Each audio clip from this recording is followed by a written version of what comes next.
Hello, welcome to English After Midnight. I'm Alina, and tonight we need to talk about something that nobody warned you about. You studied English for years. You passed your exams. You can read articles, follow lectures, write professional emails. And then you watched a British film or spoke to someone from London or Manchester or Edinburgh and understood almost nothing. Not because your English is bad, because nobody taught you this English. The English of textbooks is a cleaned, simplified, internationally standardized version of the language. It is useful, it is necessary, but it is not the English that British people actually speak to each other, in their kitchens, in their pubs, in their offices, on their phones at 10:30 at night. That English is faster, shorter, full of words that don't appear in any grammar book, full of idioms that make no logical sense, full of cultural references and tonal cues that you can only learn by immersion or by listening very carefully to someone who explains them. Tonight, I am that someone. We are going to go deep into real British English, the slang, the idioms, the phrases your teacher never mentioned, the moments in a British conversation where everything shifts, and you need to know what just happened. By the end of tonight, British English will sound less like a foreign language within a foreign language. It will sound like home. Before we begin, subscribe to English After Midnight if this channel lives in your evenings. Press the bell, and welcome to the most British lesson we have ever done. Let's begin. Part 1. The slang that every British person uses. Let's start with the words, the real ones. The ones that appear in every British conversation, at work, at home, between friends, and that no textbook has ever prepared you for. I will give you each word, its meaning in clear English, and then 3 sentences showing you exactly how it sounds in real life. Knackered. Knackered. Knackered means completely exhausted, beyond tired, drained, worn out, finished for the day.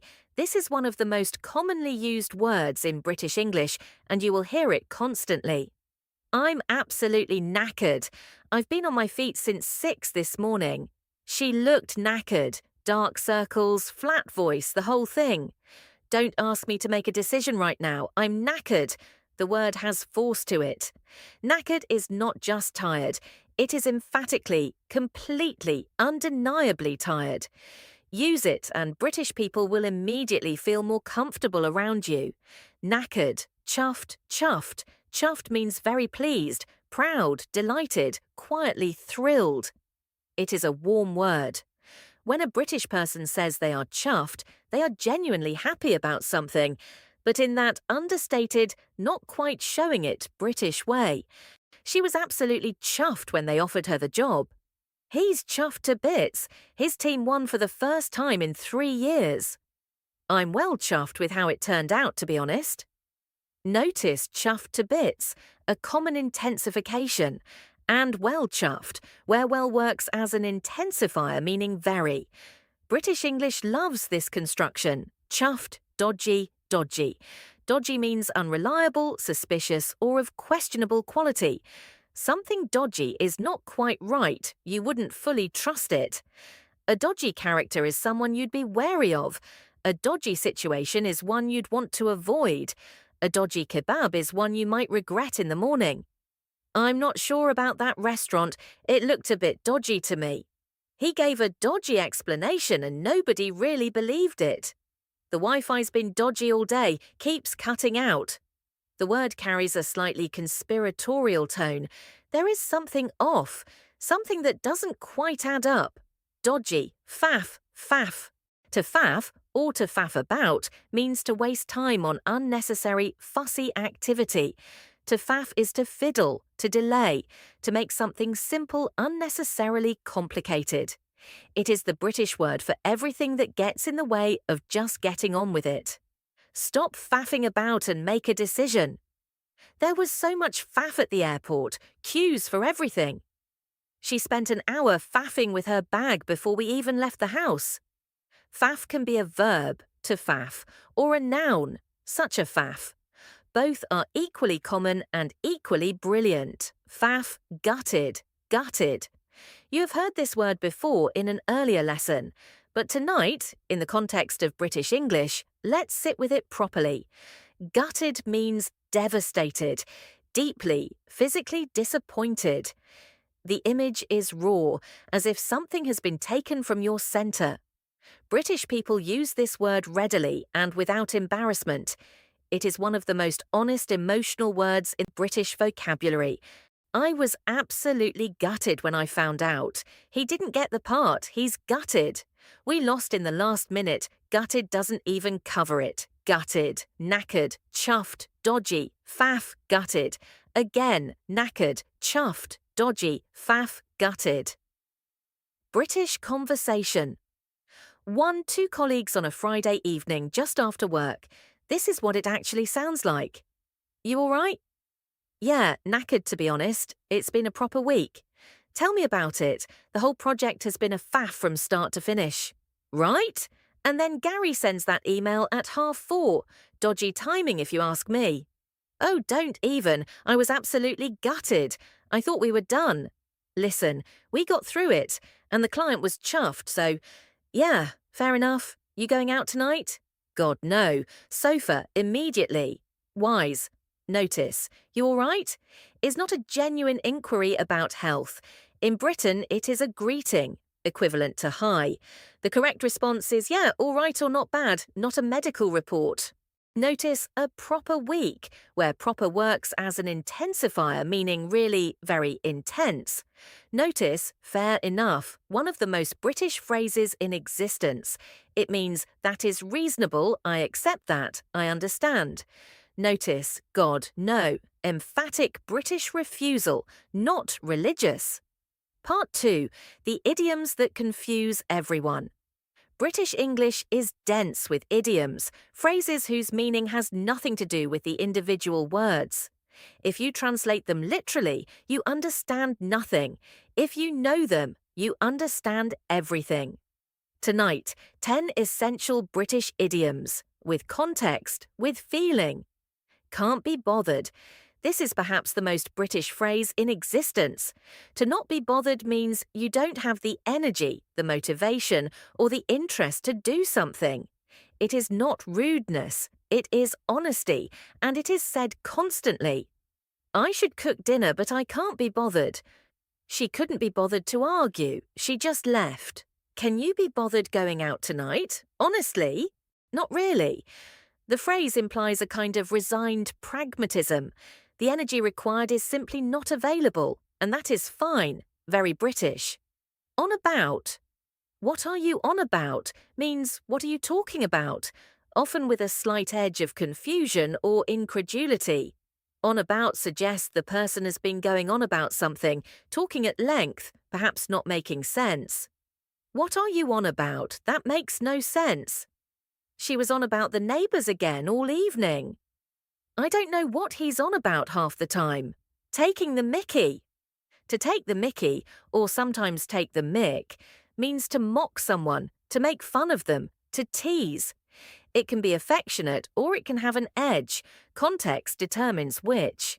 Are you taking the mickey? That can't be the actual price. They were taking the mickey out of him all evening and he loved it. I'm not taking the mickey. I genuinely think you were brilliant. This is quintessentially British humour territory. Teasing as a form of affection. The ability to take the mickey and receive it is considered a social skill. Mustn't grumble. When a British person says mustn't grumble, they mean things are okay, not perfect, but acceptable. And I'm not going to complain. This is the British philosophy of life compressed into 2 words, stoic, modest, slightly comic. How are you? Mustn't grumble. He lost his job, his car broke down, and it rained all week. Mustn't grumble, he said. The classic British response to hardship, mustn't grumble. Understanding this phrase is understanding something fundamental about British culture. Understatement as a national art form. Bob's your uncle. Bob's your uncle means, and there you have it, it's that simple. It's used at the end of an instruction to signal that the process is complete and easy. There is no logical connection to any uncle named Bob. It is pure, glorious idiom. You press the button, turn the dial, and Bob's your uncle. It's done. Fill in the form, hand it to reception, and Bob's your uncle. How do you make it? Butter, flour, milk, stir it together, and Bob's your uncle. Brilliant. In textbook English, brilliant means extremely intelligent or very bright.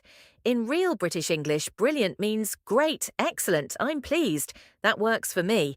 And it is used approximately 40 times a day. Can we meet at 3? Brilliant. The food was absolutely brilliant. That's brilliant. I hadn't thought of that. The key is that brilliant is used casually, not dramatically. It has been downgraded from its formal meaning into an all-purpose positive response. When a British person says brilliant, they rarely mean you have the intellectual capacity of Einstein. They mean good, proceed, a bit much. A bit much means excessive, too intense, too expensive, too dramatic, over the line. It is the British way of expressing that something has gone too far, delivered with appropriate restraint and understatement. 40 quid for a sandwich? That's a bit much. I thought his reaction was a bit much, to be honest. She was lovely, but could be a bit much at parties. Not my cup of tea. When something is not your cup of tea, it is simply not something you enjoy or prefer. This is one of the most polite ways in any language to express dislike. It places no blame on the thing itself, only notes an incompatibility. Horror films really aren't my cup of tea. He was perfectly nice, just not my cup of tea romantically. Is this your sort of music? Not really my cup of tea, but you enjoy it. It's not cricket. It's not cricket means it's not fair, it's not honourable, it violates an unspoken code of decent behaviour. The phrase comes from the sport of cricket, which in British culture represents gentlemanly conduct. Telling the press before telling the team, it's just not cricket. He went behind her back, that's not cricket. We might not agree, but going after his family, that's not cricket. Fancy. Fancy as a verb means to want or would you like. As a question, do you fancy is one of the most common British ways of making a suggestion or invitation. Do you fancy a coffee? She fancied a walk before dinner. I didn't fancy going out in the rain. As a bonus, fancy can also mean to be romantically attracted to someone. Context makes clear which meaning applies, though occasionally both apply at once, which the British find amusing. British conversation. 2.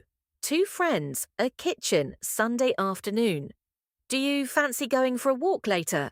Can't really be bothered, to be honest. It's a bit grey out. Fair enough. Tea? Brilliant. Yes, please. So, how did the dinner go on Friday? I meant to ask. It was a bit much, if I'm being honest. His friends were lovely, but they were taking the mickey out of him all night, and you could tell it wasn't entirely affectionate. Dodgy. Exactly. Not very cricket, is it? No. Was the food good at least? Absolutely brilliant. And cheap. Nothing like what I expected. See, that's what you get for being pessimistic. Mustn't grumble. There you go. Pay attention to the rhythm, short sentences, lots of agreement, lots of softening, lots of understatement. Nobody in this conversation says anything dramatic, and yet a full picture of a situation is painted in under 2 minutes. This is British conversational economy. Part 3, the grammar. Nobody taught you British people also use grammar differently from the textbook, not incorrectly, differently.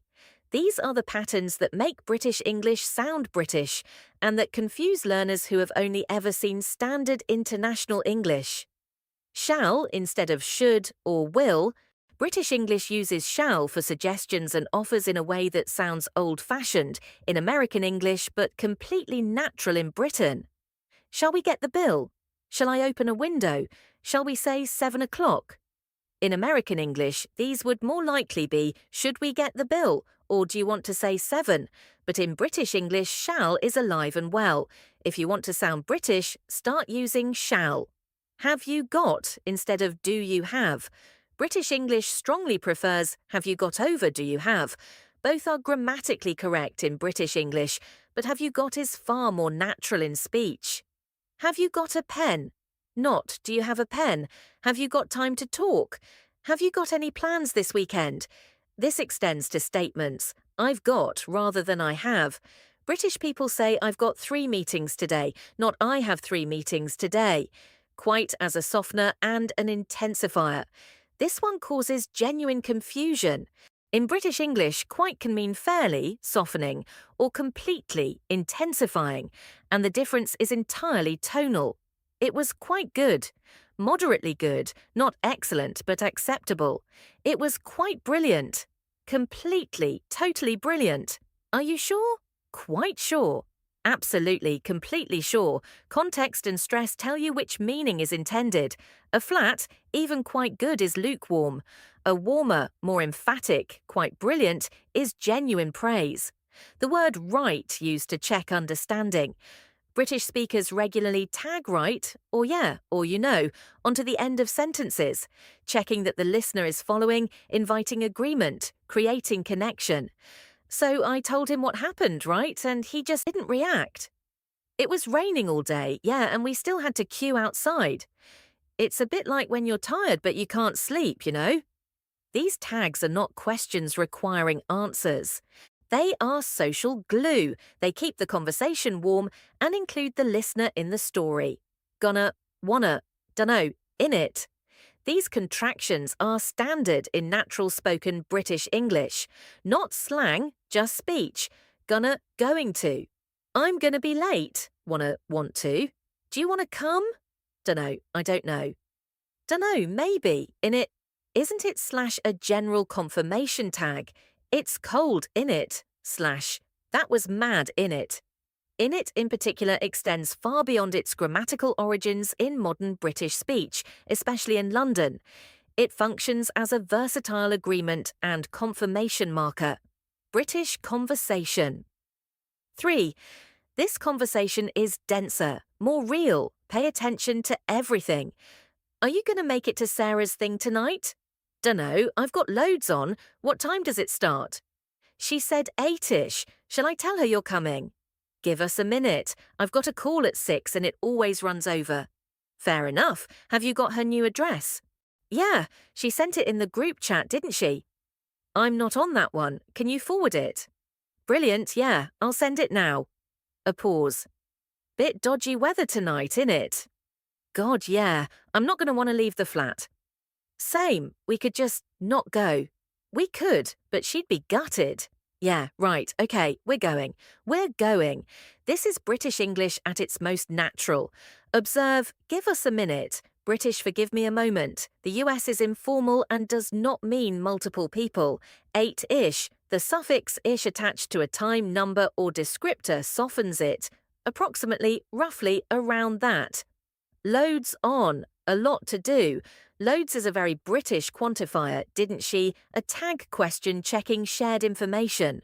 All of this in a conversation about whether to attend a party. British efficiency. Part 4. The cultural layer. Language does not exist without culture. To understand British English fully, to hear the tones correctly, to know when someone is serious and when they are joking, you need to understand a few things about how British people communicate. Understatement is a national value. British people habitually describe things as less dramatic than they are. Not bad means good, quite good means acceptable. Not the worst means something might actually be quite good. A bit tricky might mean seriously difficult. I'm not thrilled might mean I am furious. This is not deception. It is a form of social grace. Not wanting to impose strong emotions on others, maintaining composure, signalling that one is in control. When a British person says this is a little concerning, translate upward. They are worried. When they say I'm not entirely sure this is the right approach, translate. They think the approach is wrong. When they say it's not ideal, translate. This is a problem. Humour is a default mode. British people use humour constantly.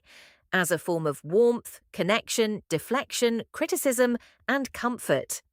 In Britain, being funny is a social virtue. Not being able to take a joke is a mild social failure. This means that sometimes when you think a British person is being serious, they are joking. And sometimes when you think they are joking, they are completely serious.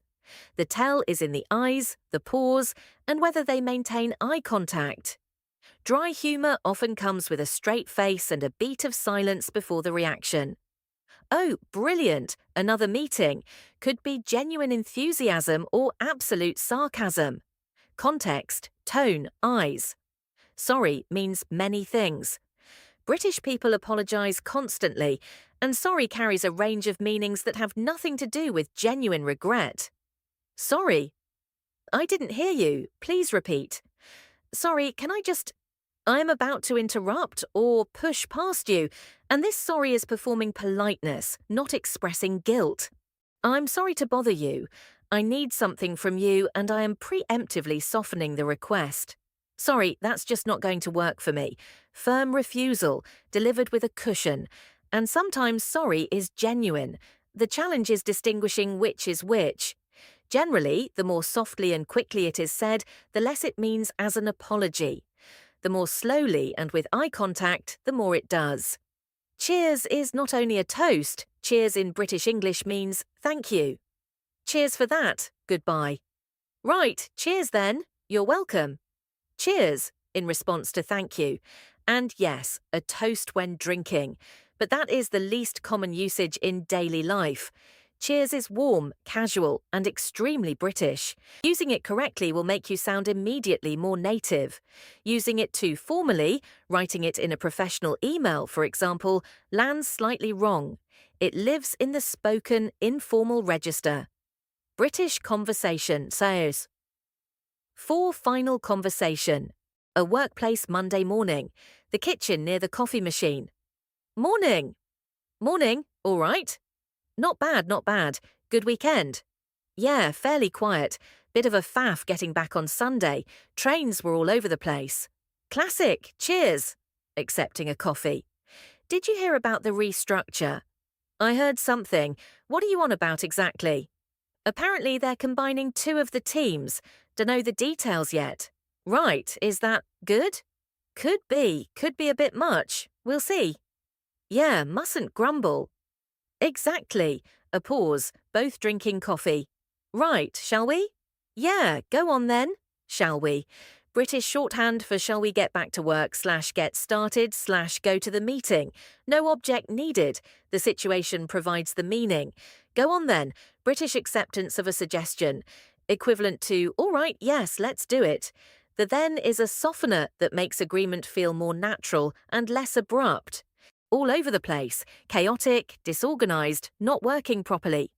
This is a full Monday morning in 24 lines, nothing wasted, everything communicated. Final review. Let's gather everything from tonight. The slang, knackered, chuffed, dodgy, faff, gutted. The idioms, can't be bothered on about taking the mickey, mustn't grumble, Bob's your uncle. Brilliant a bit much, not my cup of tea, it's not cricket fancy. The grammar, shall, have you got, quite, innit, ish, loads.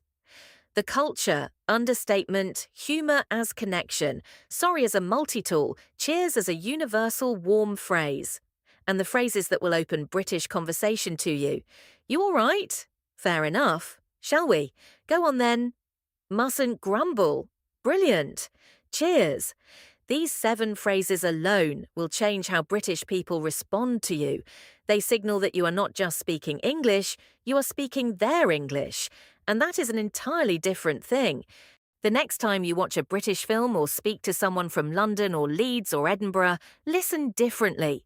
Listen for the ish at the end of times. Listen for the innit at the end of sentences. Listen for the brilliant that means okay, and the quite good that means mediocre, and the not ideal that means this is a problem. You have the keys now. The door will open differently. I'm Alina from English After Midnight. Subscribe if this channel is where your evenings belong. Press the bell and come back tomorrow night. Good night and cheers for being here.